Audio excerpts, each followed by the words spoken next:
Сәлем достар, бүгін біз сіздермен бупи пай пісіреміз. Сонымен бізге қажетті нәрселер: 2 жұмыртқа, 100 грамм ұн, 10 грамм какао ұнтағы, 80 грамм қант ұнтағы, 10 грамм қопсытқыш, 45 грамм сары май, қант ұнтағы 100 грамм, маскарпоне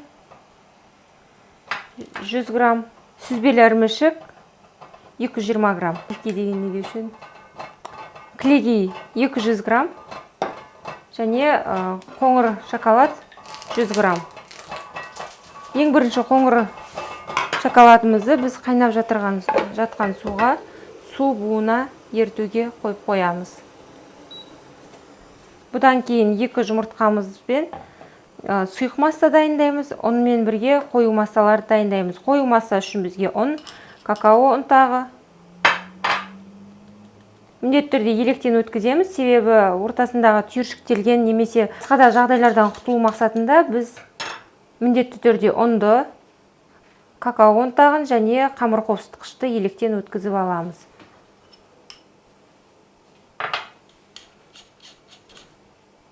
Електен өткізіп қостық. Жақсылап араластырамыз. Қою массамыз дайын. Ендігі кезекте 2 жұмыртқамызды миксерлейміз.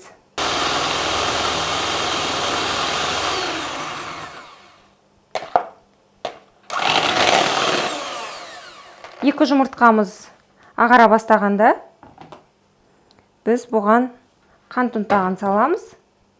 2 немесе 3 бөлікке бөліп қоссақ болады. Міндетті түрде қант ұнтағын да електен өткізіп аламыз. Себебі бір тегіс масса жылдам ериді. Тағы да миксерлейміз.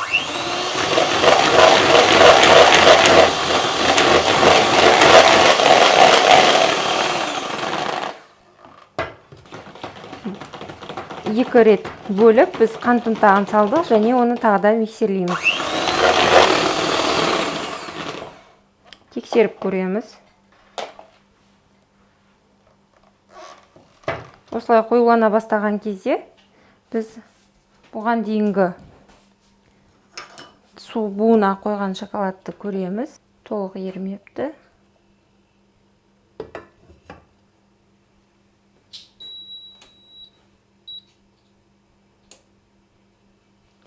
Барлығы түгел ерігенше күтеміз. Қоңыр шоколадымыз еріді. Оны жұмыртқаның үстіне құямыз.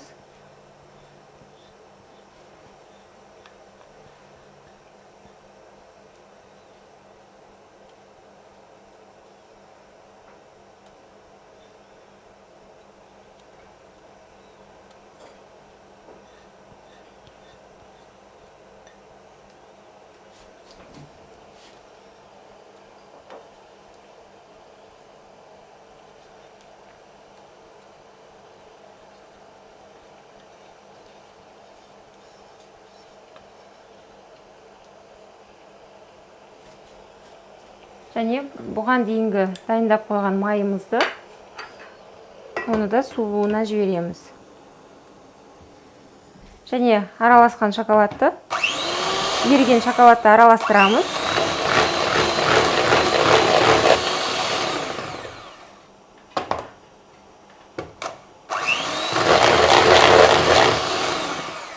Бұндай масса болды. Өте созылмалы, біркелкі масса.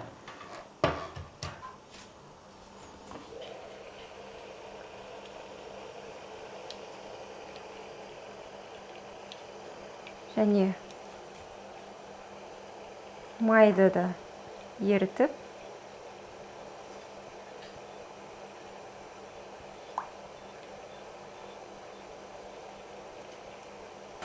мұндағы массамыздың үстіне құямыз.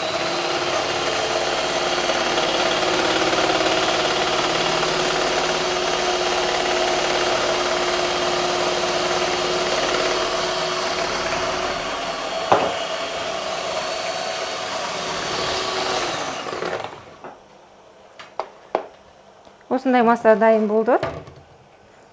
Енді мұндағы құрғақ массамызды сұйықтықтың үстіне екіге бөліп сала отырып миксерлейміз.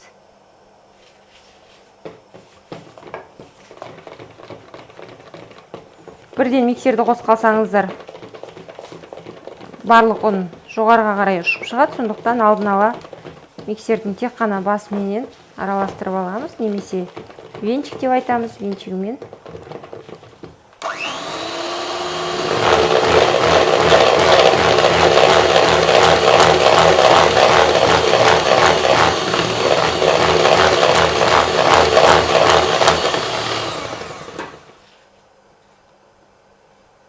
Ұнның барлығын қостық.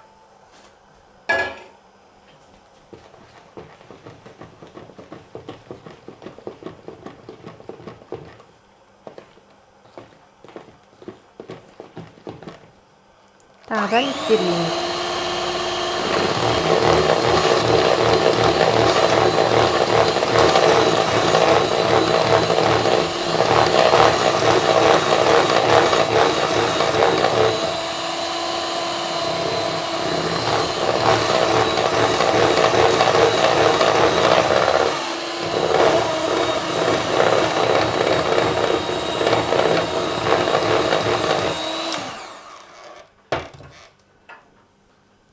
Дайын болуға жақын, жиегі барлығы түгел тегіс араластыру мақсатында мінекей ішіне барлығын саламыз.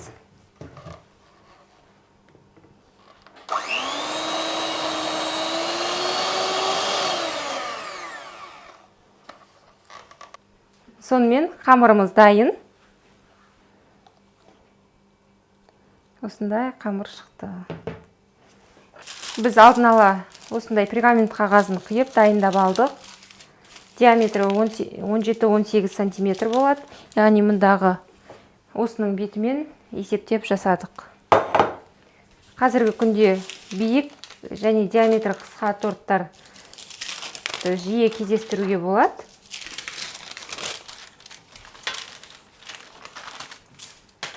Ендігі кезекте біз мұндағы қалташаны ашып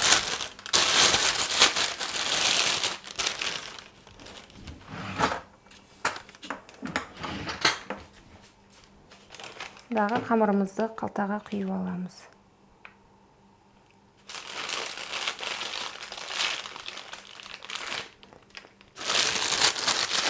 Аса көп құйудың қажеті жоқ.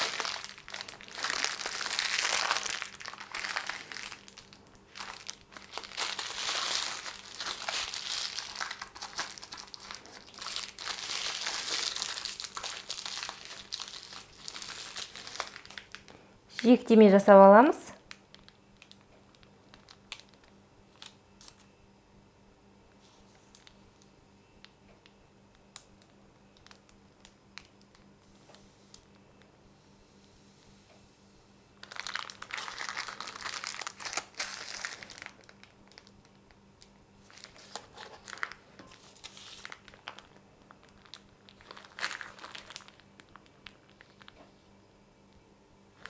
Осылай барлық пергамент қағазының жиегін жасап шығамыз. Енді барлық осылай жиектемені жасап шыққаннан кейін біз шамамен бірдей бөліктерге, теңдей бөліктер етіп салып шығамыз мұнда.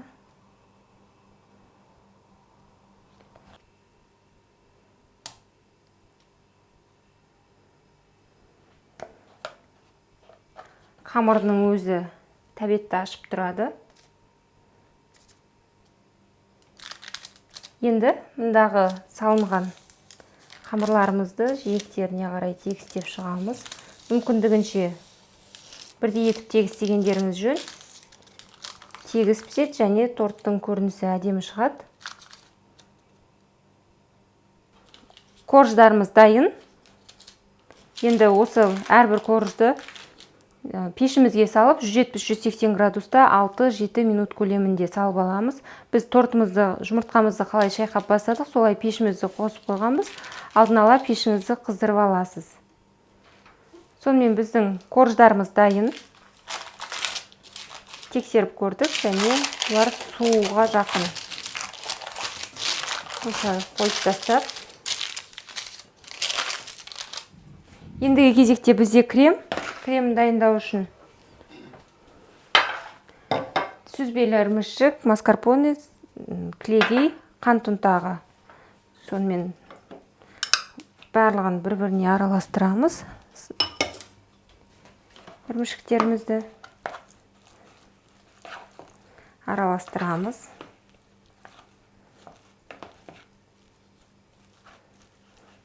Мұның үстіне қант ұнтағын қосып жібереміз. Қант ұнтағында қасықпен араластырып аламыз. Қанттан қарағанда қант ұнтағы жылдам араласады, сондықтан қант ұнтағын қосамыз. Және жылдам еритіндіктен ірімшіктеріміз жылып кетпей тұрып, салқын күйін сақтайды, сондықтан қант ұнтағын қосамыз. Егер сізде қант ұнтағы жоқ болса, кәдімгі қантты қосуларыңызға болады. Дайын болды.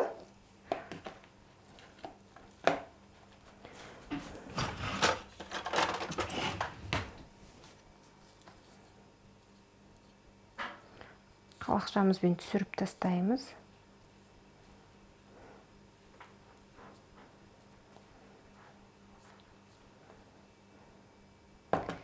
Және осы ірімшіктеріміздің үстіне кілегейді құямыз. Ірімшіктерімізге кілегейді құйдық. Бетін жауып, миксерлейміз.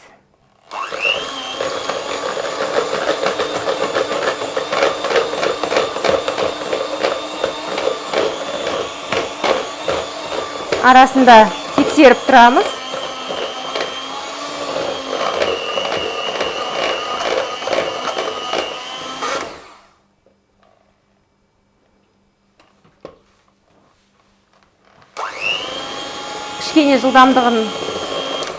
Кішкене жылдамдығын арттырып, 20 секунд көлемінде миксерлеп жібереміз.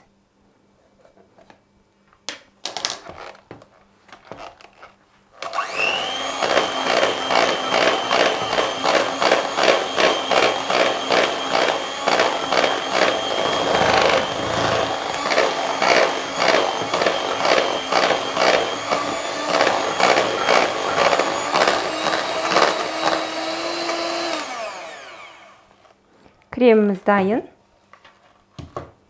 Тексеріп көреміз дайын еместігін. Мінекей, осындай түспейтін крем болған кезде креміміз дайын. Дайын болған кремімізді кондитерлік қалтаға салып,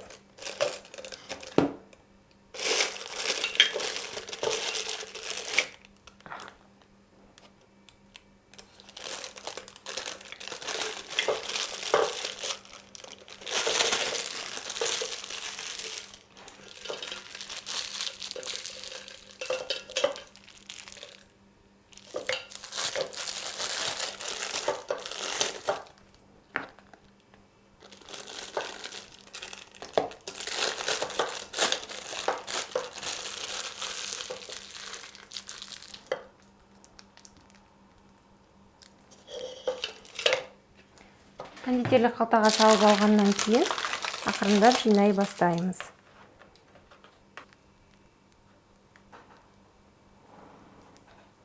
Жинау барысында осылай жиегіне шарларды түсіріп отырсаңыз болады.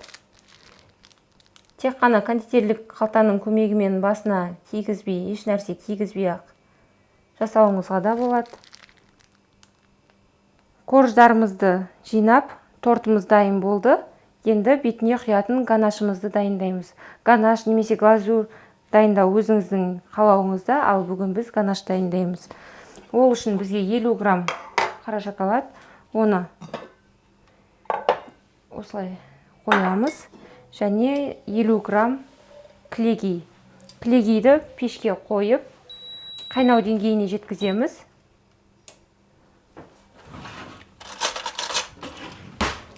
Шоколадымызды бөліп тастасақ болады. Шоколадымызды бөліп қойдық. Қалай көпірши бастайды, сол кезден алатын боламыз.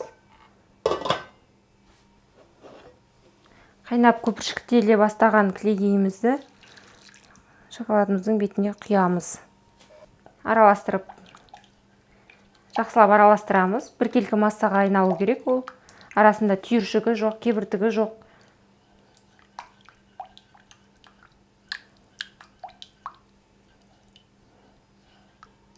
Дайын болды ганашымыз. Кішкене суытамыз.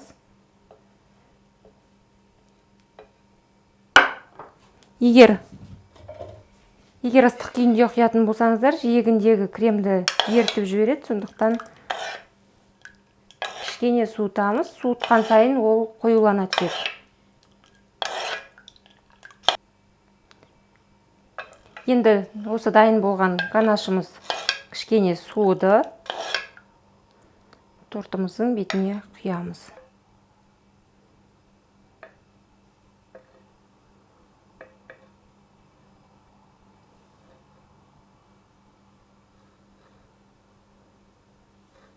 Біздің тортымыз дайын. Тортты дайындау барысында кремін жағып болғаннан кейін тоңазытқышқа қойып аламыз, және ганашын жағам дегенше де міндетті түрде 5-7 градус шамасындағы салқындықты сақтауымыз керек. Және тортымыз дайын болғаннан кейін кем дегенде 1,5 сағат тоңазытқышқа жібереміз, және содан кейін кесе беруге болады. Және біз кескенімізді өзіміздің инстаграмдағы парақшамызда көрсететін боламыз. Астарыңыз дәмді болсын.